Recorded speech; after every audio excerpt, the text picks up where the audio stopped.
tinupad ni Pangulong Marcos Jr. Upang masigurong walang maiwan sa digital world, muling nagbalik si Pangulong Ferdinand R. Marcos Jr. sa Tacloban City ngayong araw upang tuparin ang pangakong pagbutihin ang internet access sa Eastern Visayas, lalo na sa mga geographically isolated and disadvantaged areas sa rehiyon. Sa isang Regional Development Council meeting ni Pangulong Ferdinand Marcos Jr. noong Marso, ipinangako ng Pangulo ang maayos na internet access sa rehiyon na kabilang sa efforts ng gobyerno na palawakin ang reliable connectivity doon. Bilang pagtupad sa kanyang pangako, ngayong araw, pinasinayanan ni Pangulong Marcos Jr. ang Phase 2 and 3 ng National Fiber Backbone na nagsisilbing tulay ng impormasyon at government services. Dahil dito, halos 1,781 kilometro ang inilatag para sa bagong fiber network na ito. Ang Phase 1 ng programa ay una nang inilunsad noong nakaraang taon. Sinimulan ito sa Ilocos Norte hanggang Quezon City. Ngayon, pinapalawak pa ng gobyerno ang programa sa Cagayan Valley, Calabarzon, Bicol, Eastern Visayas at Mindanao na inaasahang magpapalakas sa internet access sa mahigit 600 na tanggapan ng gobyerno. Mapapakinabangan naman ito ng halos 17 milyong Pilipino. Kapag nabuo ang National Fiber Backbone Project ng Marcos Administration, inaasahang mababawasan ang gastos ng mga telco at internet providers at magkakaroon ng mas abot-kaya at mas mabilis na internet. Ibig sabihin, mas maraming Pilipino ang konektado sa bagong Pilipinas sa ilalim ng digital bayanihan.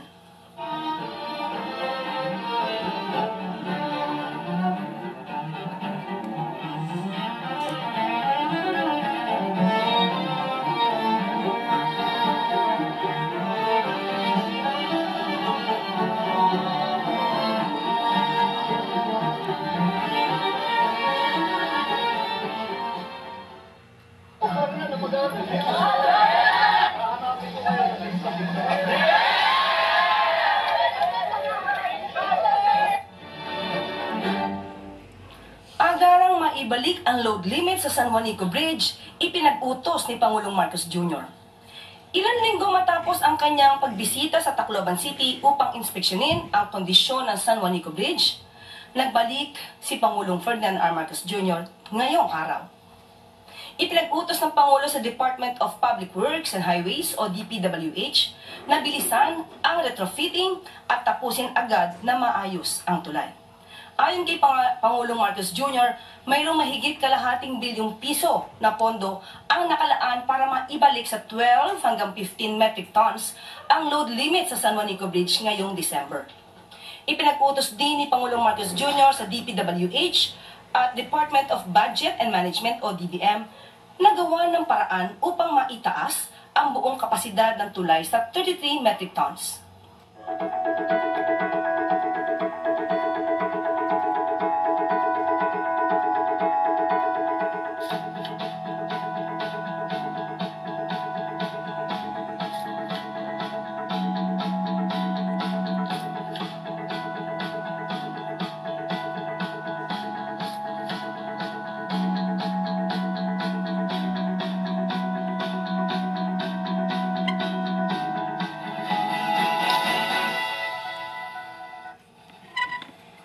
At maaari na po akong tumanggap ng inyong mga katanungan. We begin with Chloe Hofana, Business World.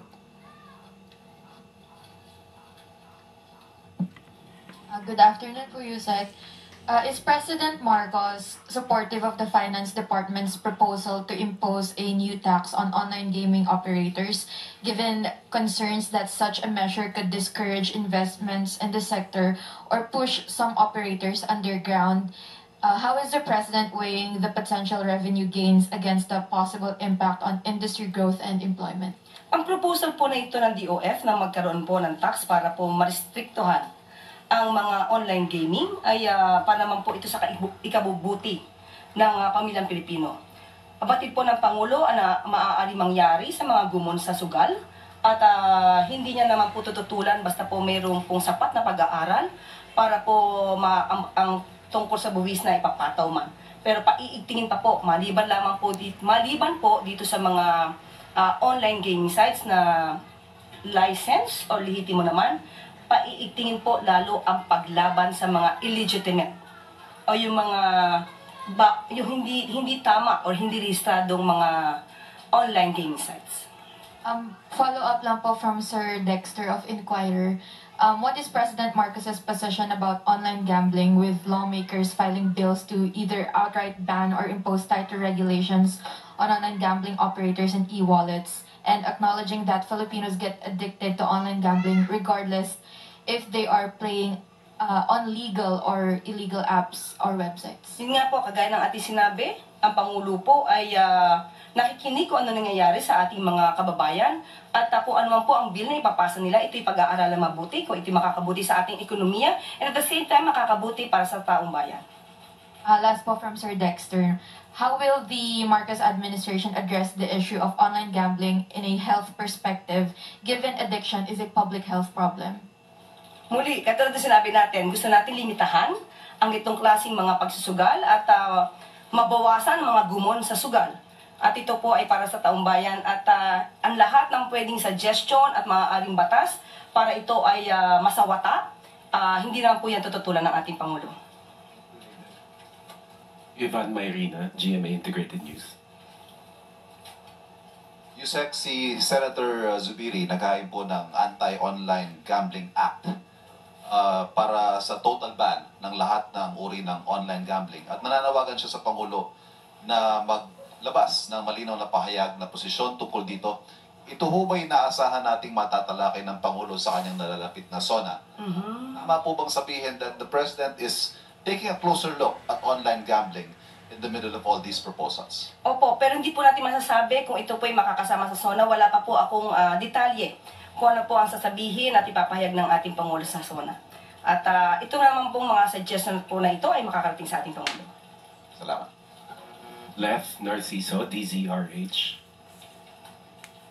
Good afternoon, Yusek. Inanunsyo po ng PHAPI na hindi muna sila tatanggap ng guarantee letters mula sa gobyerno. Nasa 530 million pa daw po kasi yung hindi nababayarang claims. Ano pong masasabi ng Malacanang dito? Opo, nakausap po natin mismo ang pamunuan ng DOH at sinasabi nila na 39 hospitals lamang po sa Batangas ang nagkakaroon ngayon ng usapin patungkol sa di umanong pagbabayad ng mabilisan ng mga amount base sa guarantee letters. Dahil ito po daw ay wala pang kaukulang mga dokumentong na isusumite. Pero hindi po nangangahulugan na yung ibang mga hospitals po ay nagkakaroon ng problema pagdating po sa bayaran. At tandaan po natin na sa Universal Healthcare Act ay meron po supposed to be guaranteed na 10% na authorized bed capacity ang mga private hospitals para patungkol po sa zero billing. At dapat nga po ay hindi na po kinakailangan yung yung tatawag natin medical assistance for indigents and financially incapacitated patients dahil dapat zero na po ang balanse dahil po sa PhilHealth. At kung mas kakailanganin po ng ating mga kababayan na sila ay at malapit sila sa mga DOH hospitals, hindi po kailangan ng GL doon or guarantee letters. So marami po tayo, meron po tayong mga listahan po dito na mga DOH hospitals na hindi po kailangan ng guarantee letters from any politicians.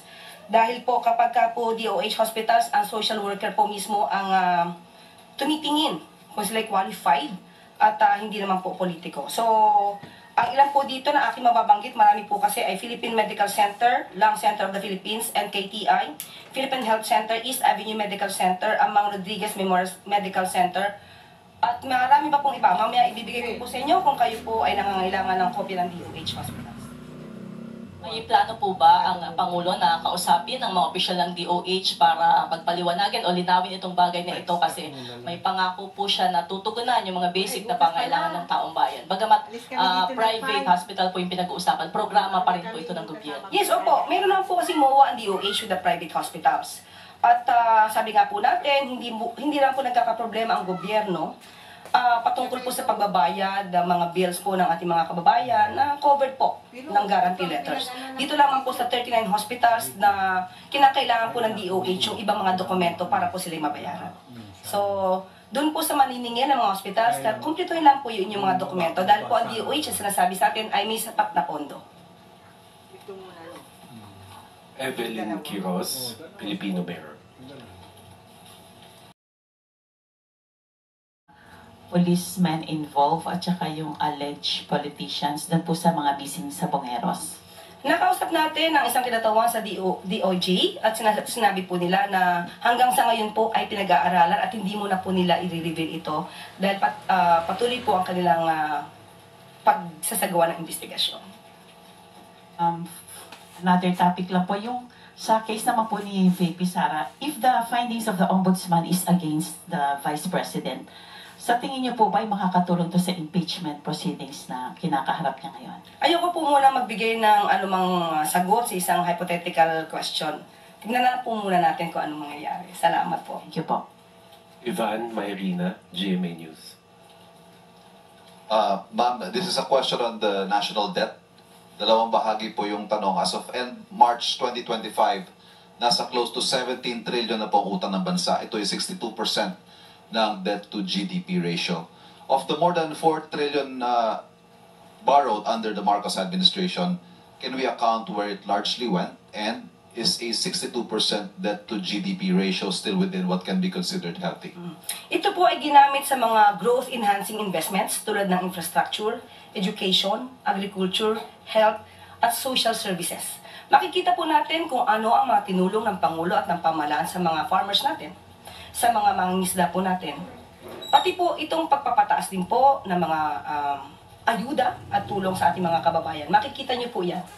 At ito po ayon sa ating DOF, Department of Finance, ay sustainable. Nasa sustainable level po tayo.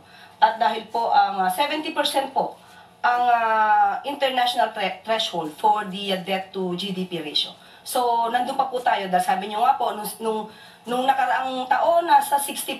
Kung di ako nagkakamali, 60.7%. Pero ngayon mukhang tumaas ng konti. 62%. At still, nandun pa rin po tayo sa range. It's supposed to be below 70%.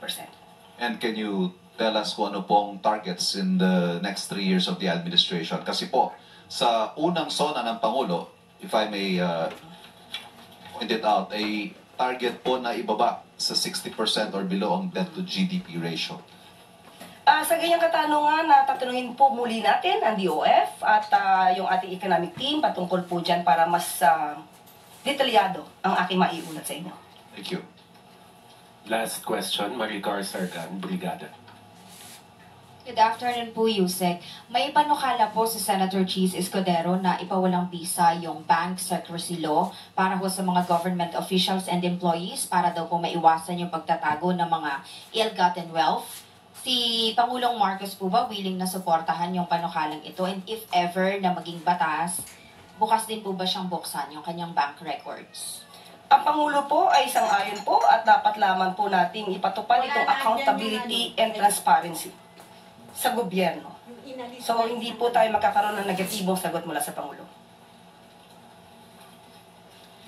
That was the last question. Thank you, MPC. At gusto ko lamang palang i-update po kayo dahil nung nakaraang araw po ay humihingi po kayo ng mga pangalan ng barangay. Napakarami po at hindi ko po ito mababasa sa inyo. Mauubos po ang araw natin kung mabasahin ko sa inyo bawat isa.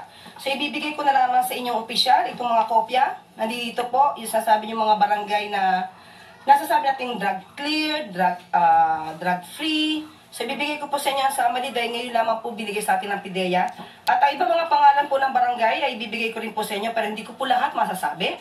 Meron dito pong Maghipid sa Lope de Vega sa Northern Samar, San Jose, Barangay San Jose sa Municipality ng Lope de Vega, Northern Samar, Jebonawan, Lope de Vega, Northern Samar at nandito po yung iba mga pangalan. So ibibigay ko na lamang sa inyo at para po magkaroon kayo ng konting detalye. At yung iba po na gusto niyo pa po ng detalye, maaari po nyo itanong mismo sa PIDEA. Okay? Sa ibang balita, walang gutom program beneficiaries makakabili na ng benting bigas. Upang mas gumaan pa ang pamumuhay ng mga beneficiaries ng walang gutom program ni Pangulong Ferdinand R. Marcos Jr., simula ngayong araw, makakabili na sila ng 20 pesos na bigas sa ilalim ng benting bigas meron na sa WGP program. Ang programang ito ay bunga ng pinagsamang puwersa ng Department of Social Welfare and Development o DSWD at ng Department of Agriculture or DA na naglalayong magbigay ng mas abot bigas or mas abot kayang bigas sa mga food poor sectors, kabilang na ang mga solo parents, senior citizen at yung mga kapansanan. Inununsad ang benting bigas meron na sa WGP program sa isang food redemption activity ngayong araw sa Tondo, Manila. Sa ilalim ng Walang Gutom program, ang mga beneficiaries ay makakatanggap ng 3,000 pesos monthly food credits sa pamamagitan ng Electronic Benefit Transfer o EBT cards na magagamit lamang sa pagbili ng masustansyang pagkain. Mabibili naman ang 20 bigas sa mga DA-accredited suppliers at retailers, kabilang na ang mga kadiwa outlets. Sa ngayon ay meron ng 300,000 low-income households ang nakikinabang sa Walang Gutom program ng Marcos administration.